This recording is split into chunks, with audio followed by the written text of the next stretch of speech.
Eli tässä näkyy meidän nelihenkinen ryhmä ja siinä näkyy osallistumisprosentit ja meidän ryhmän aiheena oli lämpötilasensori. Saa laittaa.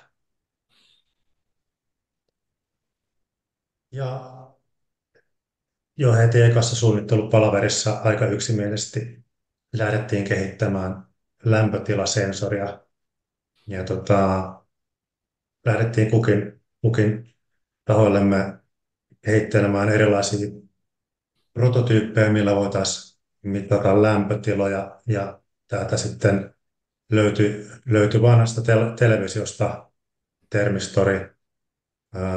Tutkittiin itse tehdyn kupparilangasta käärityn käämin sähköjohtavuutta ja tutkittiin paistomittarin ominaisuuksia lämpösensorina. Ja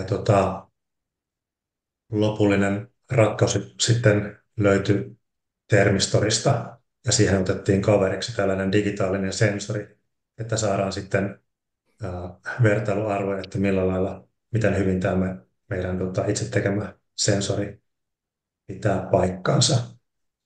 Ja haasteita näissä itse kehitellyissä sensoreissa oli erilaisia, eli kun televisiosta lähdettiin ottamaan termistoria irti, niin siellä jalat vähän katkeili turhan lyhyeksi ja sitten yleisesti noissa mittauksissa niin tämä Picon ADC-jännite niin ominaisuudeltaan niin vaeltaa, jolloin oli vaikea saada tasalaatusta ja luotettavaa jännitteen mittausta. Eli se vaikeutti oikeastaan merkittävästi näiden omien mittareiden suunnittelua ja testausta.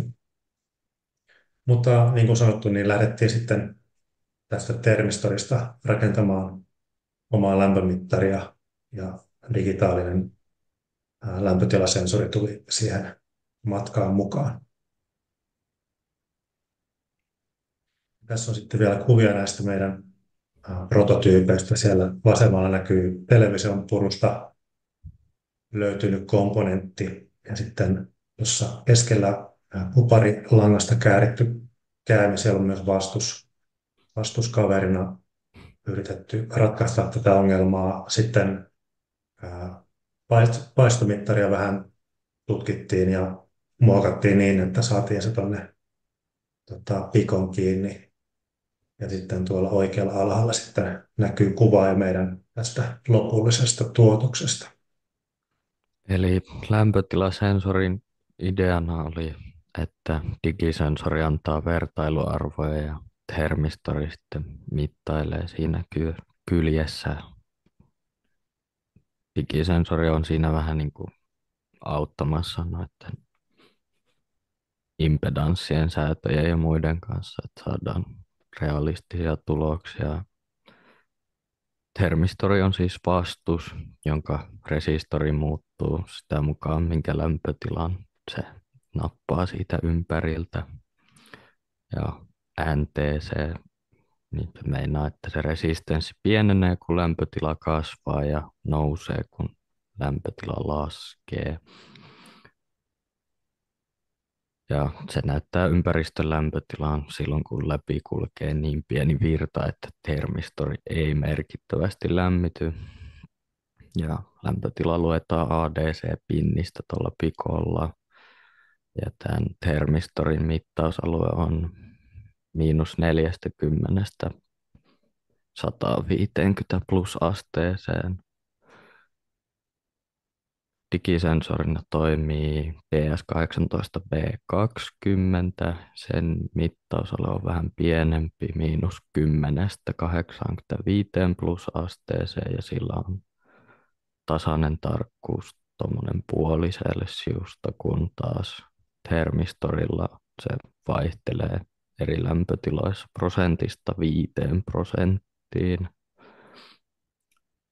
Digianturi toimii Mikropythonissa tuommoisella 2 kirjastolla ja sen lämpötila luetaan GP-pinnistä. Tässä mittari on huoneen lämmössä.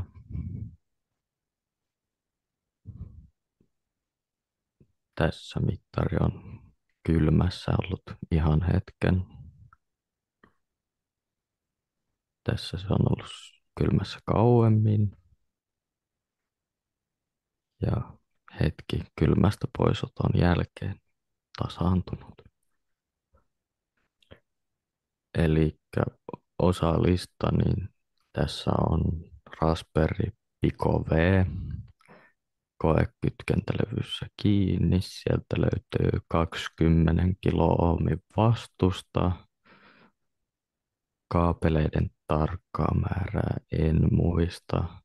Tuosta on toi digisensori, 10-kiloinen termistori, virtalähde ja micro USB-kaapeli. Tässä on simuloitu kytkentää. Olisi saanut varmasti kauniimminkin tässä Simissä laitettua, mutta ajattelin, että laittaa nyt oikeata anturia vastaavalla tavalla kiinni. Toki toi Simi vähän rajoitti noita komponenttien suuntauksia sun muita.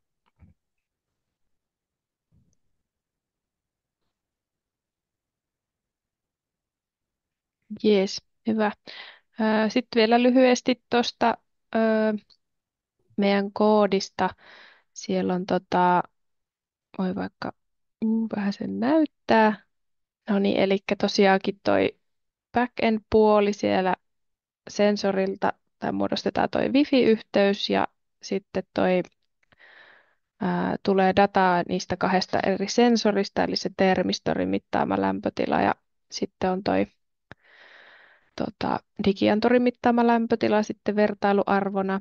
Ja tosiaankin ne lähetetään tuonne ThingSpeakiin, missä näkyy sitten kans molemmat antureiden arvot ja sitten lopullinen, ää, mitä näkyy tuossa videollakin vähäsen, niin data näkyy visuaalisesti täällä fronttipuolella sitten tällä tavalla, että tässä on meillä kaksi mittaria, jotka näyttää ns. Niin kuin sen nykyhetkisen tilanteen. Sitä voi nyt sitten säätää, että kuinka tiheästi se päivittyy se lämpötila tähän. Ja sitten meillä on vielä tässä tämmöinen niin kuin, graafisempi esitys tästä, että mitä sitten pidemmältä aikaväliltä on toi lämpötila ollut molemmissa sensoreissa. Ja sitten on